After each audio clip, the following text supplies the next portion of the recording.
Doktrin Tritunggal adalah pondasi iman Kristen. Jika kita tidak memahami doktrin Tritunggal, maka kita akan terjebak dalam ajaran yang menyesatkan. Adapun ajaran yang salah tentang doktrin Tritunggal adalah yang pertama, ajaran Sabellian tentang Tritunggal. Ajaran Sabellian juga dikenal sebagai modalisme untuk Sabellianisme, adalah salah satu pandangan dalam teologi Kristen yang berkaitan dengan konsep Tritunggal. Ajaran ini dinamakan berdasarkan Sabellius, seorang teologi dari abad ketiga. Sabellianisme mengajarkan bahwa Allah adalah satu pribadi berbeda, bukan tiga pribadi yang berbeda dalam satu esensi. Dengan kata lain, Sabellianisme melihat Bapa, Anak, dan Roh Kudus bukan sebagai tiga pribadi yang berbeda, tetapi sebagai tiga manifestasi atau modus dari satu Allah. Secara ringkas, Sabellianisme menyatakan Allah sebagai Bapa di Perjanjian Lama, Allah sebagai Anak atau Yesus Kristus selama inkarnasi, Allah sebagai Roh Kudus setelah kenaikan Yesus ke surga. Yang kedua adalah ajaran Arianisme tentang Tritunggal pada abad keempat. Menurut Arianisme, hanya Bapa atau Allah yang benar-benar Allah yang kekal dan tidak diciptakan.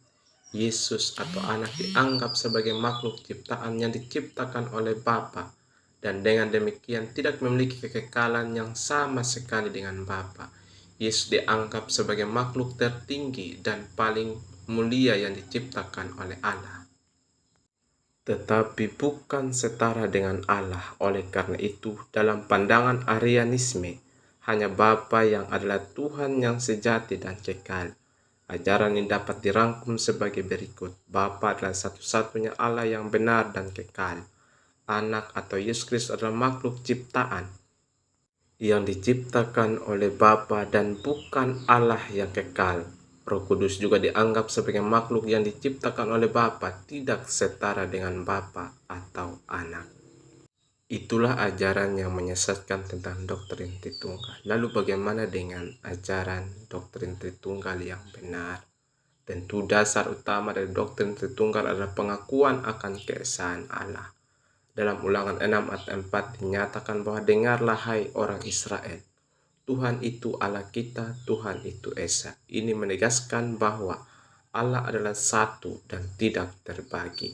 Keberadaan yang satu ini adalah inti dari iman yang monoteis yang dipegang oleh orang Israel dan dilanjutkan dalam ajaran Kristus. Meskipun Allah adalah satu, Alkitab juga mengungkapkan bahwa ada tiga pribadi yang berbeda, yang masing-masing adalah Allah. Ketiga pribadi ini adalah Bapa, Anak atau Yesus Kristus, dan Roh Kudus. Matius 28 ayat 19 memberikan dasar penting bagi pemahaman ini ketika Yesus memerintahkan murid-muridnya untuk membaptis dalam nama Bapa dan Anak dan Roh Kudus. Ini menunjukkan bahwa ketiga pribadi tersebut berbagi dalam satu nama dan otoritas ilahi. Meskipun ada tiga pribadi yang berbeda, pribadi Bapa, Anak, dan Roh Kudus bersatu dalam esensi dan tujuan ilahi yang sama. Bapa, Anak, dan Roh Kudus bekerja sama dalam harmoni yang sempurna untuk melaksanakan rencana keselamatan Allah bagi umat manusia. Ini bukan berarti Allah terbagi menjadi tiga bagian atau bahwa ada tiga Allah. Sebaliknya ini berarti bahwa ada satu yang hadir dalam tiga pribadi yang berbeda, masing-masing sepenuhnya Allah dan sepenuhnya satu dengan yang lain.